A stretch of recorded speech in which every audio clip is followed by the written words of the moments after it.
10 जून 2022 guitar centre में हमारा काम है म्यूजिकल का।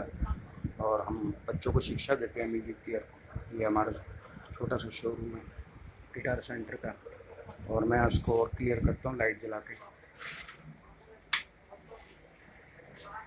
तो 10 जून 2022 एक दिन पहले ही मुझे गिटार सेंटर से घर की तरफ से कॉल मिला। मैं घर की तरफ निकल पड़ा। मुझे ये पता था कि मुझे सीतूराम को खाना खिलाना है। ठीक 8 बजे मैं सीतूराम को खाना देता हूँ। 10 जून रात्रि 8 बजे मैं उससे पहले ही कुछ घर की तरफ निकल गया। और मेरा घर गिटार सेंटर से 5 मिनट का भी रास्ता नहीं है। और हम लोग गिटार सेल करते हैं, कीबोर्ड रिपेयर करते हैं। मैं इंस्ट्रूमेंट इंजीनियर हूँ। और बाकी टीचर्स हैं जो ऑनलाइन क्लासेस देते हैं। और कुछ बच्चे यहाँ पे भी शिक्षा लेते हैं कि ड्रम्स की, कीबोर्ड्स की, गिटार की। 10 जून 1922 एक दिन पहले मैं करीब 7:45 बजे घर की तरफ निकला। मुझे मालूम था मैं सीतूराम को खाना खिलाना है। मैं जल्दी घर की तरफ निकल के चला गया और घर में एंट्री ली मैंने। तो सीतूराम मुझे पुकार रहा था खाना खिलाने के लिए। मैं सीतूराम के लिए खाना बना के उसके सामने परोस दिया था। सीतूराम खाना खा रहा था। और उसके बाद क्या हुआ कि मैंने सारे दरवाजे बंद कर रखे थे, पंखा बंद कर दिया था। क्योंकि खाना खाने के बाद सीतूराम बहुत एक्टिव हो जाता है और ज़ोर ज़ोर से पंख को हिलाता है। तो मैंने उसको खाना परोस के जैसे ही मैं खड़ा हुआ था सामने सीतूराम के, तभी मेरे दरवाजे को नॉक होता है।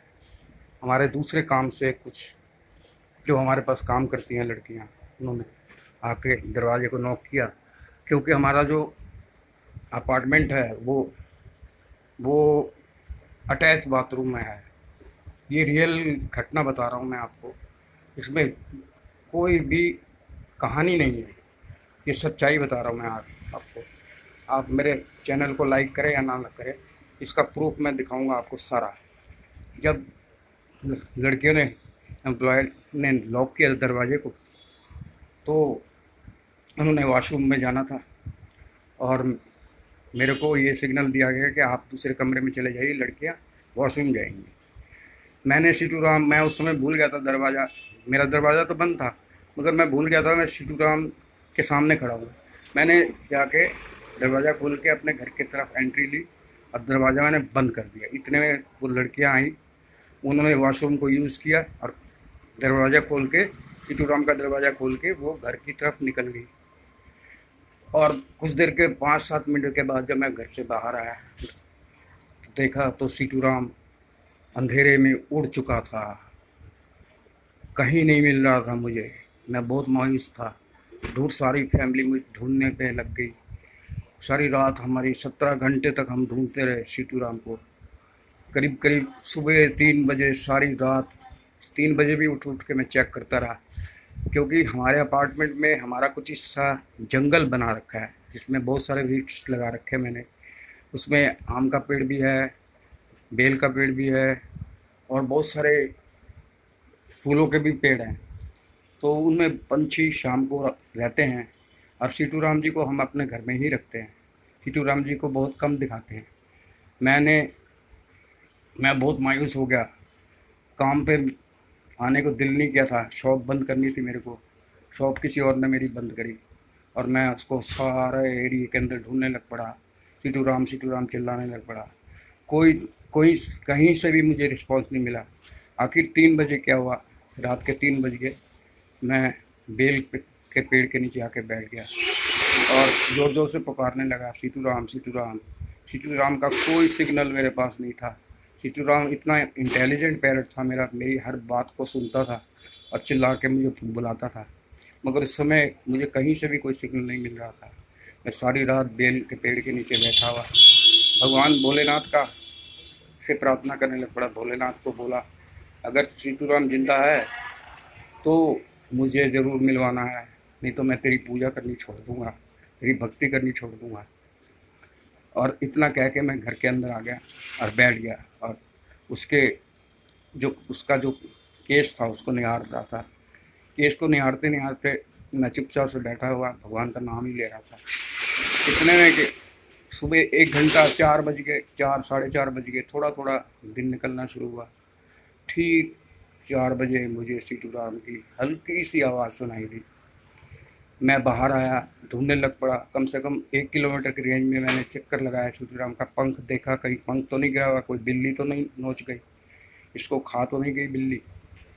घूमता घूमता मैं पार्क की तरफ जब आया तो मुझे हल्की सी सीटू राम की आवाज़ आई, चीखने की, जैसे बहुत जोर से चिल्ला रहा है। फिर मैं उस पार्क के अंदर गया, वो बिल्कुल जंगल था। बरगद का एक पेड़ था 60 फुट ऊंचा, जिसमें सीटू राम जी ऊपर चिल्ला रहे थे। ऊपर चील, कौवे और बहुत सारे पैरट उसको घेरे हुए थे और चिल्ला रहा था वो। मैं फिर वापस घर आया, अपने बेटे को बुलाया, अपनी वाइफ को बुलाया, पार्क में हम गए। कम से कम नहीं, हमने 10 बजे तक उसको बुलाने की कोशिश करी। वो हमारी बात को सुन तो रहा था, मगर वो नीचे नहीं उतर पा रहा था, क्योंकि उसको बहुत से पंछियों ने घेर रखा था। तब हम मायूस होकर घर आ गए। हमने ये सोचा कि सीटू राम अपने आप आ जाएगा, जब उड़ के गया है तो ये अपने आप आएगा, मगर सीटू राम नहीं आया। फिर मेरा एक दोस्त है जो बहुत ज़्यादा पैरट को प्यार करता है, लव करता है और बहुत ज़्यादा लगाव रखता है। मैंने उसको फ़ोन किया, उसी से ही मैं सीटू राम को लेके आया था अपने घर के लिए। और फिर मैं उसके बाद उसने मुझे बोला मैं आ रहा हूँ, लोग जी मैं आ रहा हूँ, आप चिंता मत करो, आपने पैरट को देख लिया, यही बहुत बड़ी बात है, हम पैरट को रेस्क्यू करेंगे। फिर हमने एक टीम बनाई। टीम के अंदर 7 सदस्य थे, जिसमें मेरी वाइफ थी, मेरे दोनों बेटे थे, दीपक, माहेश्वरी, जो कि सीटू राम को जिसने हमें दिया था सीटू राम को, वो भी आ गया। हम 60 फुट के बरगद के पेड़ के नीचे हम गए, हमने लोकेशन चेक करी। उसके बाद हम फ्लैटों में चढ़े, 5 मंजिल के फ्लैटों में चढ़ के सीटू राम को ज़ोर ज़ोर से आवाज़ लगाना शुरू किया। सीटू राम को बहुत बहुत ज़्यादा गर्मी थी, बहुत ही गर्मी थी। हम भूखे प्यासे 17 घंटे तक हमने उसको बुलाने की कोशिश की। सीटू राम एक बार हमारे पिंजरे तक को टच करके फिर उड़ गया देख के। फिर हमें ये बताया कि आप पिंजरे के सामने मत आओ, नहीं तो ये नहीं आएगा, डर के मारे उड़ जाएगा। फिर हमने देखा कि सीटू राम फिर उड़ के दोबारा से उड़ के जीटीबी हॉस्पिटल का चक्कर लगा के, बहुत बड़े हॉस्पिटल का चक्कर लगा के, फिर एक उसके बगल में एक बहुत बड़ा नीम का पेड़ है, उसमें आके ठहर गया। ठहरने के बाद फिर हमने उसको आवाज़ लगाना शुरू किया। हमने सोचा शायद आप दोबारा से फिर कोशिश करते हैं। कोशिश रंग लाई। सीटू राम को मैं जब आवाज़ मारा था वो मुझे सिग्नल दे रहा था। हमने उसके सामने पानी डालना शुरू किया, उसके कैच में, उसके पिंजरे में पानी डाला, केला दिखाया। सीटू राम जी थोड़ा थोड़ा बढ़ते बढ़ते बढ़ते बढ़ते वो केस के पास आया, मगर वो केस के ऊपर नहीं आ रहा था, क्यों आ नहीं पा रहा था, क्योंकि ग्रिल बहुत ऊंची थी फ्लैटों की। हमने वहाँ पे डंडे का जुगाड़ किया, लंबे लंबे डंडे का जुगाड़ किया। जुगाड़ करके हमने पिंजरे को डंडे में बांधा और करीबन 15 से 20 फुट डंडा बांध के हम अपने पिंजरे को सीटू राम के नज़दीक पहुँचाने की कोशिश करी। उसमें केला वगैरह रखा हुआ था। सीटू राम जी समझदार थे, कोशिश कर रहे थे कि मैं अपने पिंजरे तक पहुंच जाऊं। उसके बाद वो पिंजरे तक आया। पिंजरे तक आने के बाद उसने केले का एक बाइट लिया, छोटा सा। हमने दरवाज़ा तो पिंजरे का खोल रखा था, फिर कोशिश कर रहे थे भाई किस तरीके से ये अंदर आ जाए। और फिर वो जब उसने पहली बाइट ली, उसके बाद दूसरी बाइट में उसने पिंजरे को पकड़ लिया। पकड़ते ही वो पिंजरे के अंदर आने की कोशिश करने लगा। मेरे दोस्त जो दीपक, माहेश्वरी है, उन्होंने बहुत बड़ी कोशिश करी पिंजरे को किसी भी तरीके से, पिंजरे के सामने पीछे से हाथ लगा के सीटू राम जी को अंदर कर लिया। सीटू राम जी अंदर आ गए। हमें बहुत खुशी हुई, सारी दुनिया को खुशी हुई, सारे इलाके को खुशी हुई। हमारा जितना 17 घंटे का मेहनत था वो रंग लेके आया, जिसमें सीटू राम ने और आम पब्लिक ने भी साथ दिया। ये भारत देश का एक पैरट है, पंछी है। वैसे तो मैं इसको चिड़िया कहता हूँ, ये चिड़िया, जो पुराने लोग इनको चिड़िया चिड़िया कहते थे, मगर हमने इसका नाम बड़े प्यार से सीटू राम रखा। अब ये मेरे घर में मेरे पास है और मैं डरा हुआ हूँ कि ये दोबारा ना उड़ जाए। लोगों ने मुझे ये कहा कि इसके पर काट दो आप। मैं इसके पर नहीं काटना चाहता, मैं इस पर टॉर्चर नहीं करना चाहता, मैं इसको बड़ा करना चाहता हूँ। थोड़ा सा और बड़ा हो जाएगा मैं इसको आज़ाद कर दूँगा। मेरा बहुत बड़ा जंगल है, मैं उस अपने जंगल में छोड़ दूँगा। बहुत प्यारा जंगल है, मैं दिखाऊँगा आपको। और हम पढ़े लिखे लोग हैं, हम बच्चों को शिक्षा देते हैं। हमारा काम म्यूजिक से रिलेटेड है। मैंने बहुत सारी वीडियो सिद्धू राम की डाल रखी है, म्यूजिक से रिलेटेड, डांस की भी है, उसमें विस्लिंग की भी है। सिद्धू राम दोबारा से हमारी ज़िंदगी में आए। सिद्धू राम हमारा मेहमान है, हमारा कोई बच्चा नहीं है। हमने उसको कोई जन्म नहीं दिया, सिर्फ मेहमान नवाजी कर रहे हैं। सिद्धू राम को अब लेके आए हैं। सिद्धू राम सुस्त है। अब थोड़ा शाम के, अब रात के 9:30 बज रहे हैं, मैं इसको थोड़ा सा खाना खिला रहा हूँ। मैं भी बहुत मायूस हो गया था, अब मैं बहुत कमज़ोर हो गया था। मेरे बेटे का वेट भी लॉस हो गया था, 2-3 किलो वज़न कम हो गया था, क्योंकि वो सेलिब्रिटी है। सेलिब्रिटी वो बच्चों को शिक्षा देने के अलावा बड़े बड़े शोज़ करते हैं। अब मैं आपको सिद्धू राम के कुछ फुटेज, जो हमने वीडियो तो नहीं बनाई, कुछ जंगल की फुटेज जो सिद्धू राम कैद हुआ था, जिस पेड़ के ऊपर, बरगद के पेड़ पे, 60 फुट ऊंचे पेड़ पे, उसके बाद नीम के पेड़ पे सिद्धू राम कैद हुआ था, किस तरीके से हमने उसका रेस्क्यू किया था। मैं 2-3 फुटेज आपको शेयर करूँगा इसी वीडियो में। अगर आपको अच्छा लगे तो कमेंट करना, लाइक करना, ना भी हो तो कोई दिक्कत नहीं है। मुझे कमेंट से कोई मतलब नहीं है। मुझे एक प्यारी सी ज़िंदगी को मैंने बचाया है, और मैं गारंटी देता हूँ, आपका भी पैरट अगर आपके घर में है, आप उससे बहुत ज़्यादा लगाव रखते हैं।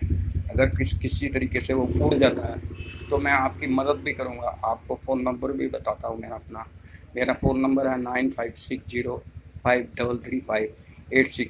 जितनी भी मेरे से मदद होगी मैं करूँगा, मगर आप अपने पैरट का बहुत अच्छे से ढंग से ख्याल रखें, उसको खुले में रखें, कम रात को कैश में डाल के रखें। जो घटना मेरे साथ घटी है, ये तीसरी घटना है मेरी। पहली बार ये पंखे से टकराया था, इसको मैंने बहुत मुश्किल से बचाया था, इसका ट्रीटमेंट किया था।